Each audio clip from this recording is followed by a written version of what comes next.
I was only 19 when I took that odd job, the one that still haunts my nightmares. My name is Justin, and at the time, I was desperate for work. The summer before college was winding down, and I wanted to save up some extra cash before diving headfirst into the world of higher education.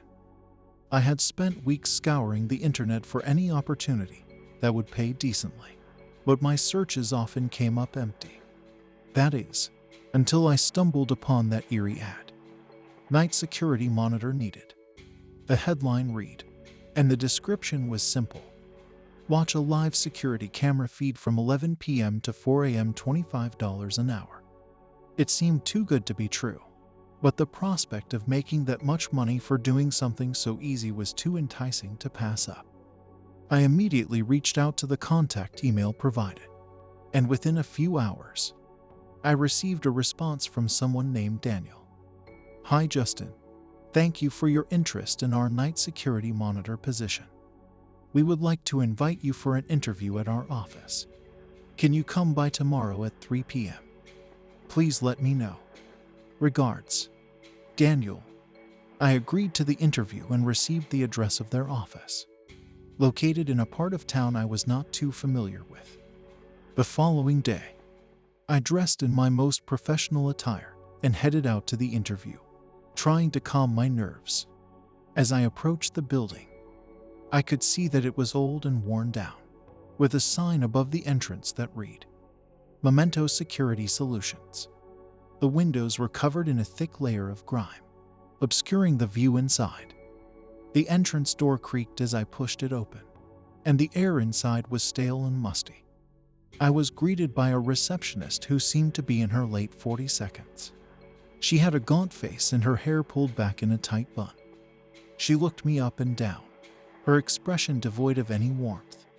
You must be Justin. Daniel is expecting you. Go down the hall and take a left. It's the last door on the right. I thanked her and followed her instructions.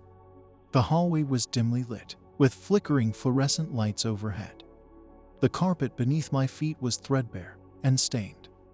A feeling of unease settled in my stomach, but I pushed it aside, reminding myself of the money I could make if I got the job. As I reached the door the receptionist had mentioned, I took a deep breath and knocked. A muffled voice called out for me to enter.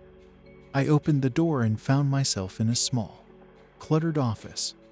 A man sat behind a desk, his face hidden behind a large computer monitor. He motioned for me to sit down in a chair across from him. Justin, right, I'm Daniel, he said, his voice gravelly and cold. I don't have much time, so I'll be brief. Your job will be to monitor a live security feed from 11 p.m. to 4 a.m. Your sole responsibility is to watch the room and report anything unusual to me immediately. Understood. I nodded, feeling somewhat confused. What exactly am I looking for? What's in the room? Daniel sighed, as if my questions were an inconvenience. You'll see when you start your shift. Just keep an eye on the room and report anything out of the ordinary. That's all you need to know. Despite the strange circumstances, I agreed to take the job. Daniel handed me a small card with a phone number and an access code written on it. He explained that I would need to call the number and enter the code to be connected to the live feed. I asked if I could see the room in person, but he brushed off my question, stating that it wasn't necessary for me to be physically present. He then told me that my first shift would start that very night. With a mix of apprehension and curiosity, I left the office and headed home, eager to begin my new job. As 11 p.m. approached, I set up my laptop on my desk and dialed the phone number Daniel had given me. After entering the access code, I was greeted by a low-quality video feed of a small, dark room. The walls appeared to be made of old, crumbling brick, and the floor was covered in dust and debris. In the center of the room stood a lone wooden chair, illuminated by a single, dim ceiling light that cast eerie shadows on the walls. I couldn't help but shudder as I stared at the image on my screen. For the first couple of hours, nothing happened. The room remained empty and silent, the only sound being the faint hum of the ceiling light. As the night wore on, my eyes grew heavy, and I struggled to stay awake. I began to question the purpose of this job and why I was being paid so much to watch an empty room. Around 2 a.m., something changed. The shadows cast by the ceiling light seemed to shift and elongate, taking on unnatural shapes that defied explanation. I rubbed my eyes, convinced I was imagining things, but when I opened them again, the shadows remained distorted. I felt a chill run down my spine as I continued to watch, unable to tear my gaze away. Then, just as suddenly as they had appeared, the shadows returned to their normal state. I blinked, unsure if I had imagined the whole thing or if something truly strange had occurred. I decided to call Daniel and report the incident, as he had instructed me to do.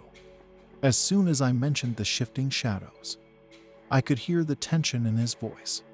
"Stay on the line and keep watching. Don't take your eyes off the room. I'll be there as soon as I can," he said before hanging up. I was left feeling both relieved and terrified. At least I knew I wasn't imagining things. But what had I just witnessed? I stared intently at the screen, my heart pounding in my chest. It wasn't long before the shadows began to change again, this time twisting into grotesque, humanoid shapes. They seemed to crawl along the walls, converging on the wooden chair in the center of the room. As I watched in horror, the shadows began to solidify, taking on a more corporeal form. Before I knew it, a figure materialized in the chair, its body composed of darkness and shadow.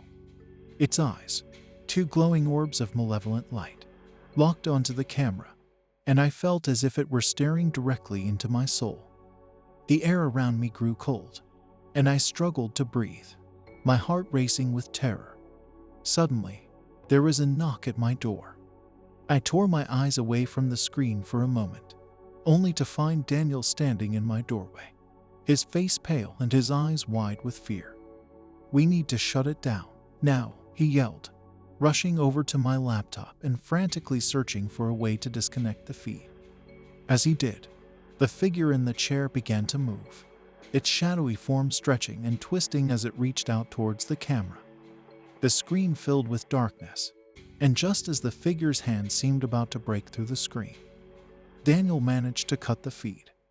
We sat in silence, our breaths ragged and our hearts pounding. Daniel finally broke the silence. "You were never supposed to see that. Whatever you do, don't tell anyone about what you just saw. You don't know what you're dealing with, and neither do I." "What was that thing?" I asked, my voice shaking. "I don't know," Daniel admitted, his eyes still wide with terror. "But it's dangerous, and it's not something anyone should ever witness. I should have never hired you for this job. I thought I could contain it, but I was wrong." He paused for a moment, seemingly trying to collect his thoughts. "You're done here, Justin. I'll pay you for the time you worked, but you can't come back. It's too dangerous." As I accepted the cash he handed me, I couldn't help but feel a mix of relief and dread. I had narrowly escaped something horrifying, but now I was left with the knowledge that such a malevolent entity existed, and it was trapped within that dark room. And though I had been spared, I couldn't shake the feeling that I was now connected to it in some way, and that I would never be truly free of its influence. In the days that followed, I tried to put the experience behind me, but it proved impossible. Every time I closed my eyes, I saw that dark figure in the chair, its eyes burning into me. Sleep became a luxury I could no longer afford, and my life began to unravel. I became obsessed with finding answers, with understanding what I had witnessed. But the more I dug, the more questions I had. What was that thing? Why was it trapped in that room?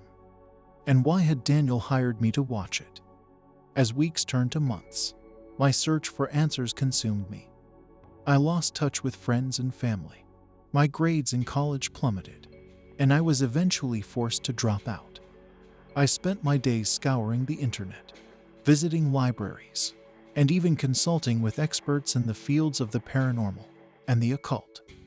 But no matter where I turned, I found only dead ends and more questions. Eventually, my obsession led me to a small, forgotten town in the heart of the country, where whispers of a similar entity had been recorded decades prior. But what I found there only deepened the mystery and left me with an even greater sense of dread. I now wander the world, searching for answers and trying to piece together the fragments of the nightmare that has become my life. But as the years pass and the darkness within me grows, I can't help but wonder if I will ever find the truth, or if I am doomed to be haunted by that dark room and the figure that lurks within it for the rest of my days. And so, I continue my search, driven by a desperate need to understand the horror that has consumed me. I can only hope that one day I will find the answers I seek, and in doing so, find some measure of peace. Until then, I remain trapped in the shadow of that terrible room, my life a living nightmare from which I cannot awaken.